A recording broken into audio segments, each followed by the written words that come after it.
You know, your customers may not believe you, your polished copywriting, your shiny branding, your promo videos, but you know who they'll believe? Other customers, people just like them who've experienced your offer and who share how it worked for them in their own words. And that is why having a process in place for gathering testimonials is so important.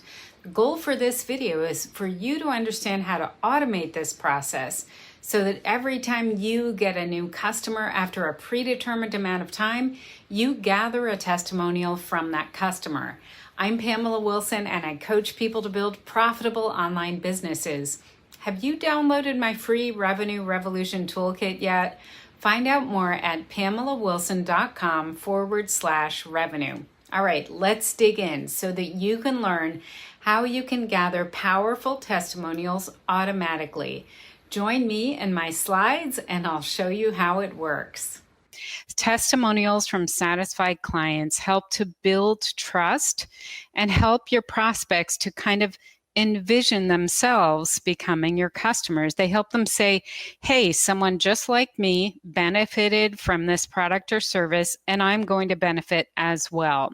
We're going to talk about why gathering testimonials is a crucial post-sale task. And then I'm going to share the 6 magic questions, and I have that in quotation marks, but I do kind of think they're magic. They have done lots of magic for me personally. These questions will help you to get convincing testimonial feedback. Here's the thing. When you finish a launch, you're going to look at a little bit like this guy. You're going to be so tired and just ready to take a nap, because anytime you launch a product or service, it's kind of exhausting, right?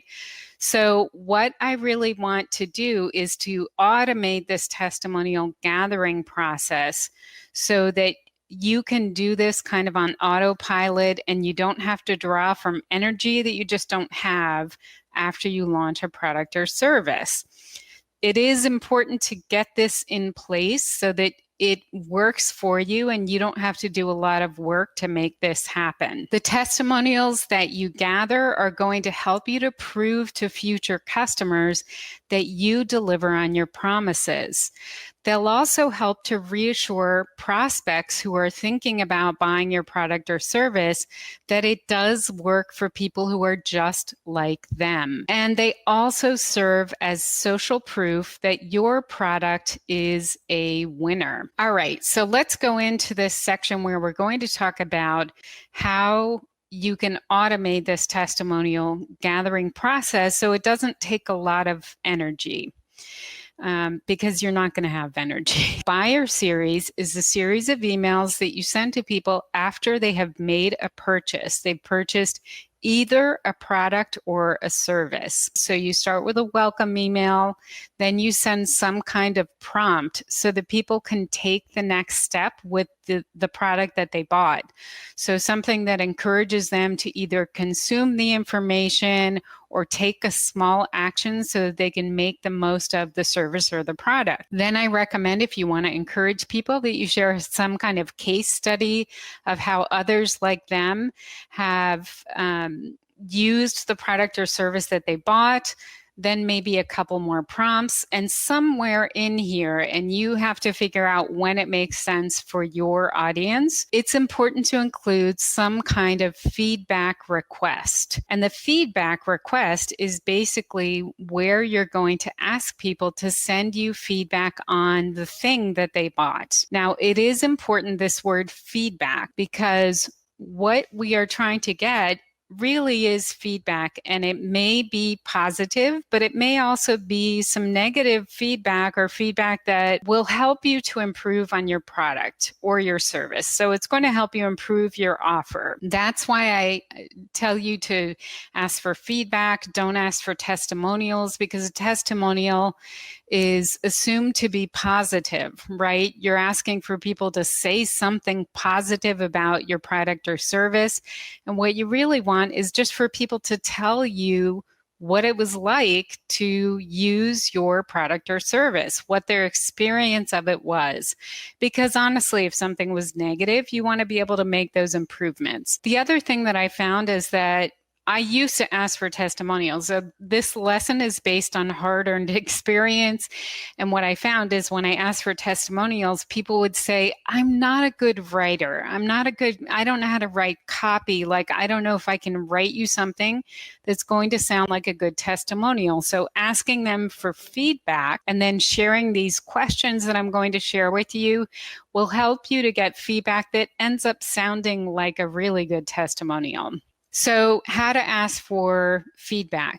I want you to adapt the 6 questions in the next section that I'm about to share, and then you'll put those questions into a form that you will host on a web page. And the advantage of this is that you have a single URL that you can send people to.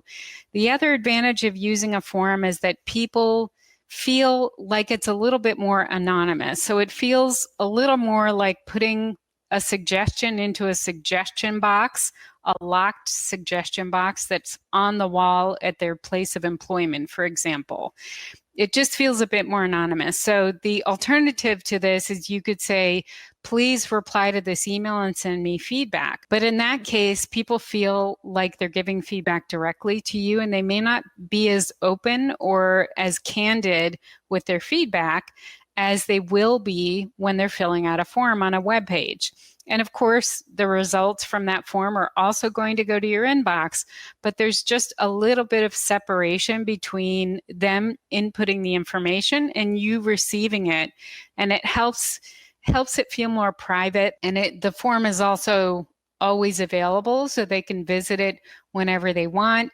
It feels less personal. So this is a time when feeling a little bit impersonal is actually an advantage, because they'll be more candid with you, and you want that. The other thing I want you to think about is asking these questions at the right time. So there is a little bit of a honeymoon period where your customer has understood the advantages and begun to experience the benefit of your product or service, and those benefits are still really fresh in their minds.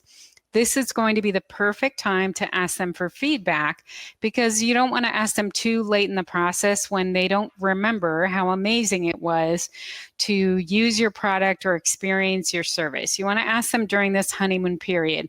And that period is going to vary for each product or service. So I do want you to think it through and experiment with some kind of timetable and just adapt it as needed. So the 6 magic testimonial questions that I want to share with you in this section are courtesy of Sean D'Souza, who is a colleague of mine who has a website called Psychotactics.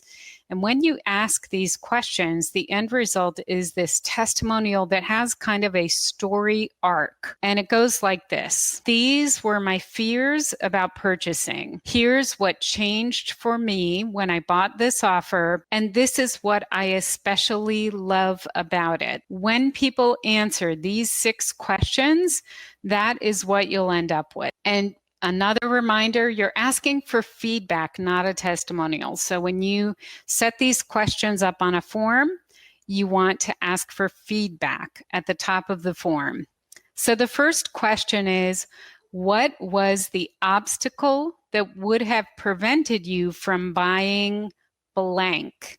And the blank is the name of your offer. It's the name of your product or the name of your service. So this is where you're going to personalize and customize these questions so that they work for whatever it is that the person has purchased. Question number 2 is, what did you find as a result of buying blank? What did you find as a result of buying blank? So this is where you're asking them to tell you a little bit about the transformation that they experienced. And this transformation is really going to help others to envision themselves using your product or service as well. Question number 3, what specific feature did you like most about blank? What specific feature did you like most about blank? This is important because you're asking them to really think about something that they want to highlight from their experience of using your product or your service. Question number 4, what are 3 other benefits of blank? So now you're asking them to really search their memories and think about other things that they enjoyed about the product or service. And these answers, people answer this one sometimes in a single sentence. I enjoyed the clarity, the quality of the information and the friendliness of the instructor, things like that. So these don't have to be super long answers. Question number 5, would you recommend blank? If so, why? So this usually ends up with a sentence that says, I definitely recommend your product or your service because it will, and then fill in the blank. So it usually ends up with this fantastic sentence that kind of wraps up the testimonial and is super powerful. And then you have kind of an open-ended question at the end. Is there anything you'd like to add? Sometimes people say nope. And sometimes they add something that really didn't fit into any of these other questions. And so they'll add fantastic information here as well.